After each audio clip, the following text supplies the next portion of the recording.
Hi and welcome back to the channel. Now you may recall on one of my earlier videos I recorded a review of an in-car touchscreen that you can retrofit that gives you CarPlay and Android Auto. I was very impressed with it. Now on another video I also reviewed an in-car dashcam system, so a camera facing forward and then one facing back into a single unit. And again, it was very good. But today I'm going to review something that actually combines both of those into one unit. So imagine a 9.25-inch touchscreen in your car with a 4K dashcam on the back leading to a 1080p camera out the back. That's what we're installing today. Stay tuned.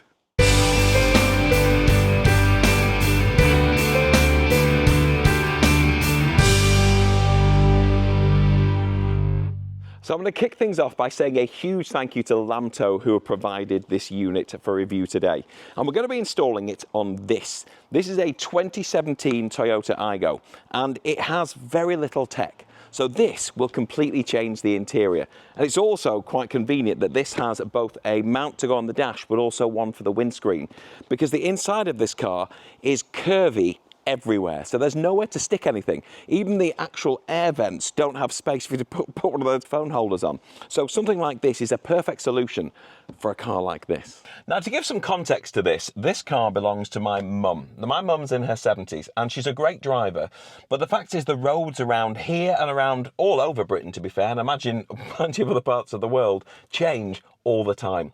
Two-way roads become one-way roads. Roads become pedestrianised. It's very difficult to keep up with. So my mum's confidence driving in areas that she's known her whole life is not as high as it was. Now, one of the best solutions to that is, of course, a sat-nav. Now, I don't really go for sat-navs anymore. Those days of TomToms for me have kind of gone, because the longer you keep it, the more out of date it becomes. Whereas CarPlay and Android Auto, the longer you keep it, the more up to date it becomes. So therefore, for me, it's an obvious win. So I'm a big fan of CarPlay. So when she said she was losing her confidence, I was determined to try and help her get over that. And the easiest way to do that was to put a screen such as this in. So let me go through the opening, the unboxing, and we'll see exactly what is in here. So on top you have the screen. Now if we take it out the bag, the very first thing that strikes you, and it really does strike you, is just the size of it. It is a big unit, which is fantastic. I mean, at the end of the day, for anybody to be able to look at a large screen and get instructions, it just makes life a little bit easier. So that's the first thing. And it's on a mount which has got, it's got adhesive on the bottom, looks like 3M style adhesive. And this is all rubber and flexible, so you could attach that to any kind of surface. There is some flexibility. It's on a ball mount, so you can see it moves around. Much like, if you see the camera on the back, also is on a ball, so you can move it around. It's got a cover on at the minute, so we'll take that off when we're ready. And to remove it, you just push up. That's it. So once it's on its base, you can leave the base in situ and just pull this in and out just by clipping it in and up and down. You will have to reconnect things because it does have the connections on the side. So I guess when you are removing it, you need to remember to remove the power and the rear camera feed and then pop them back in. But it's a small price to pay. So first things first is the mount that goes onto the windscreen. Now this is the one we'll probably use in this installation today, and it's quite cool. You've got the adhesive bit here, which has got a protective cover on that you'll obviously stick onto the windscreen. It's adaptable by loosening this to go up and down.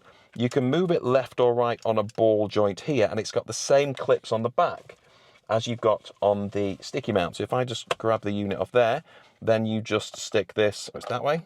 That way.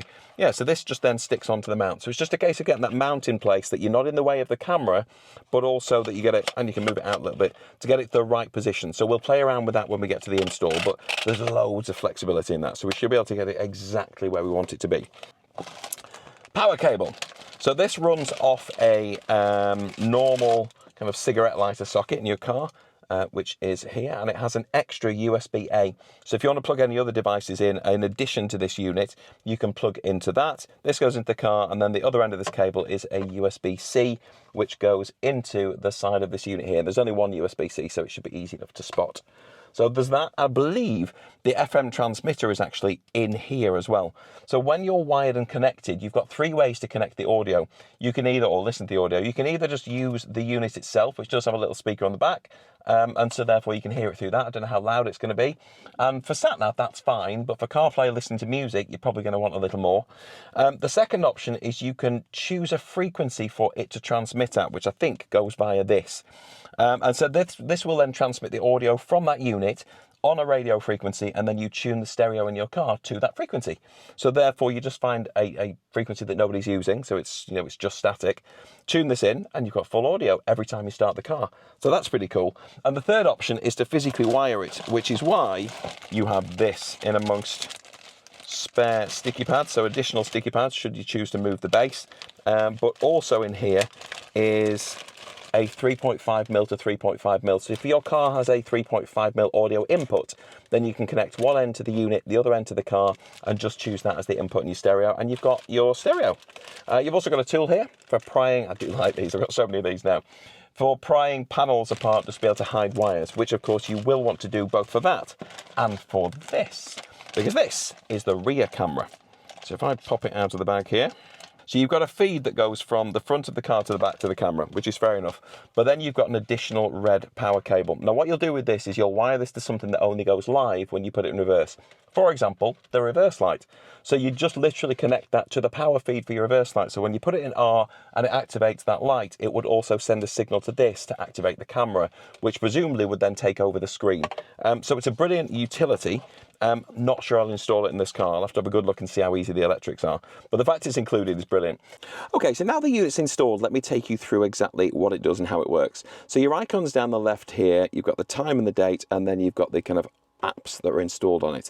This is the home screen. So at any point you can press that icon. Right now it'll do nothing because we're already on the home screen, but that icon will appear all the way through and it will always bring you back to this page.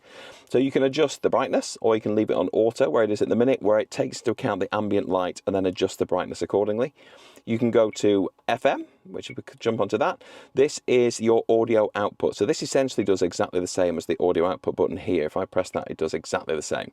And you've got 4 ways to transmit audio. You can either play it through the speaker, which is on the back, and it's okay. It's great for sat-nav instructions, probably not so great for music. You've got Bluetooth audio, which if I press, you'll hear the radio because it's not tuned in to Bluetooth audio. Whereas if I go back to FM, it's then transmitting its audio at 105 FM, and this is what the stereo is tuned into as well. So it's receiving it. So therefore that's talking to that via radio waves. I like that. And auxiliary, if you want, you've got an audio output, which is a 3.5mm cable I showed you earlier that goes down. You can plug that into your car. So those are your audio output options. If you press the home button, and then you've got the camera, and that shows you what the Dashcam can see. So the Dashcam is on the back, and it shoots in 4K all the time. So it's on a constant loop, and you can change the frequency that it's resetting the clips in the settings, which is on one of the other pages I'll show you in a moment. But we can press the home icon.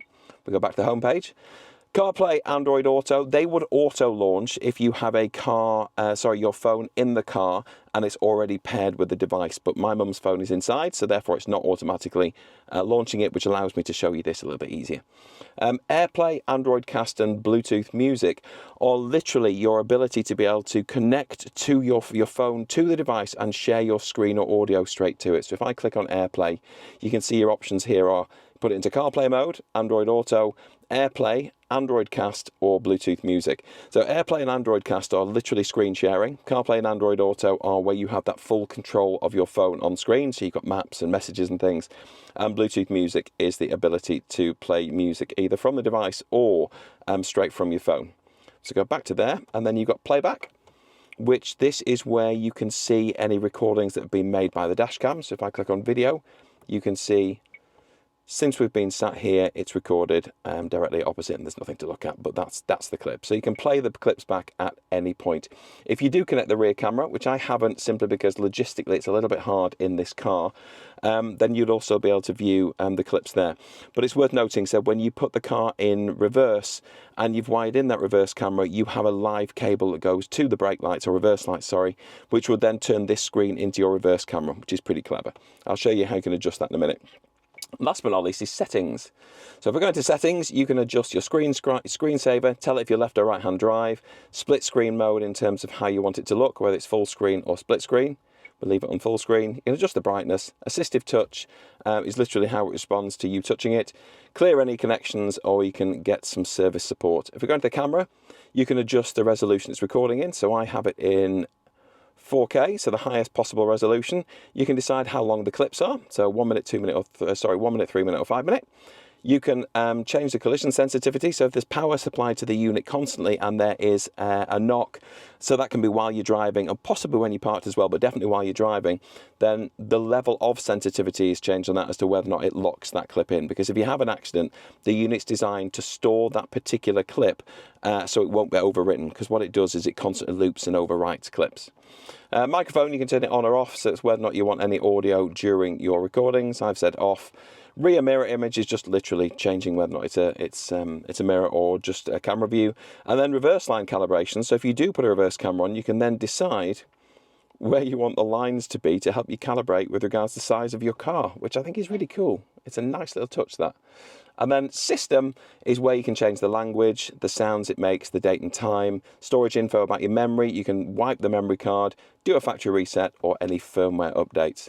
And that is how you use the unit. Okay, so here we are, we're both in the car. This is my mum. So I haven't hidden any of the wires, I just want to sort of show you the functionality. So if you turn your key just a little bit so it gives power. So by turning on the power there, it activates the unit. So you've got that picture of a car that will appear just briefly. So what it's done now is automatically started CarPlay. So it's connected to your phone, which just has to be in the car.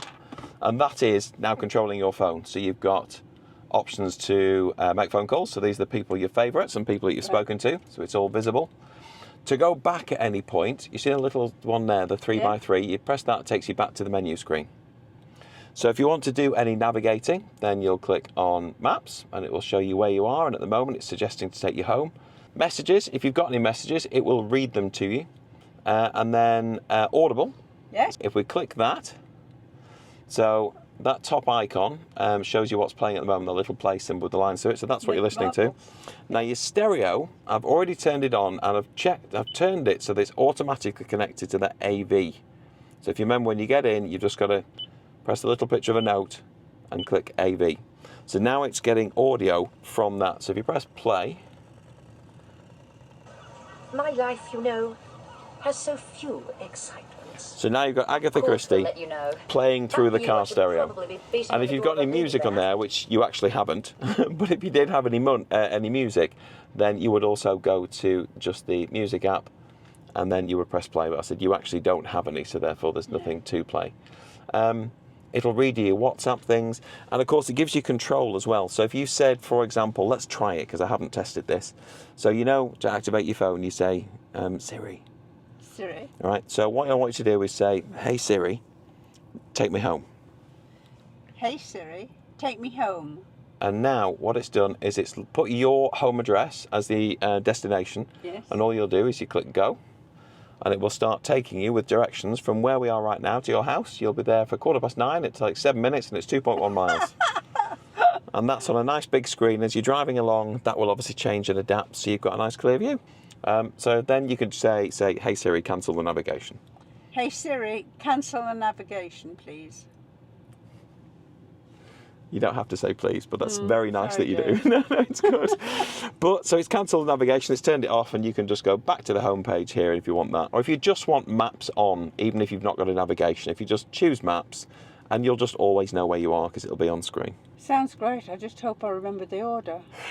Well, all you've got to remember is that, you know, you don't have to touch a great deal. If you just get in the car and say, hey Siri, take me to wherever, it will do it. So it's fair to say this has been a successful installation in the sense that hopefully it will give you the independence that you need to be able to go on roads feeling a bit more confident about where they actually might go after all the changes that are happening.